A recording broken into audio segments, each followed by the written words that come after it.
This week in the Missouri Senate, we reviewed the second half of the new laws that come from the extra session. It gives company the feeling that we're going to be here for them. I think it's par for the course, so to speak. House Bill 3 modifies various provisions governing agricultural economic opportunities. Missouri senators sent this measure to the executive branch on October 4th. The governor subsequently signed it into law the next day.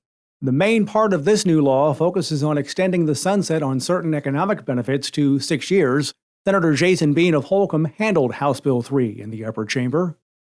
But remember, when you bring businesses into Missouri to do value-added products that increase our price for our products, companies really don't look at 2 years. They want to know 6 years. They want to know you've got some viability. 2 years just wasn't enough. So that's why 6 years is so important.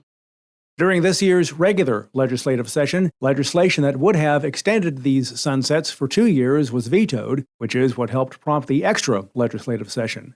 Missouri Senate Minority Floor Leader John Rizzo of Independence adds it was easy to move House Bill 3 through the legislative process.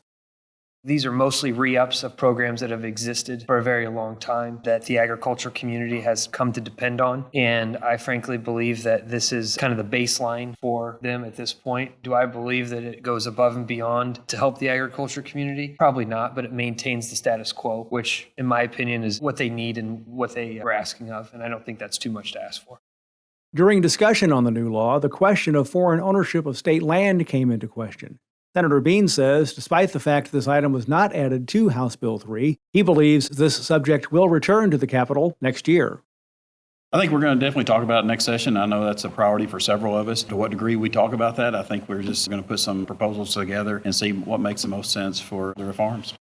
Senator Rizzo says he agrees with this assessment. A long discussion on foreign ownership of farmland in the state of Missouri, which I can confidently say that Missourians and Americans should own farmland here in the state of Missouri. And I think I can say that pretty confidently without a lot of backlash from my colleagues.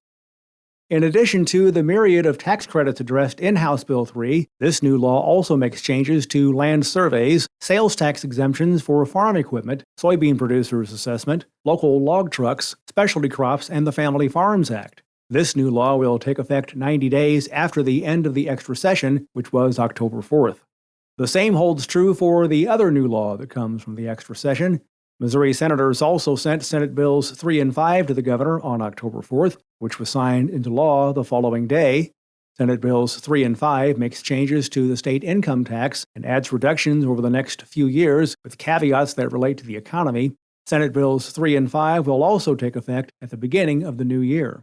And remember, you can follow these and other issues facing the Missouri Senate by visiting our website, senate.mo.gov. Reporting from the state capitol, I'm Dean Morgan.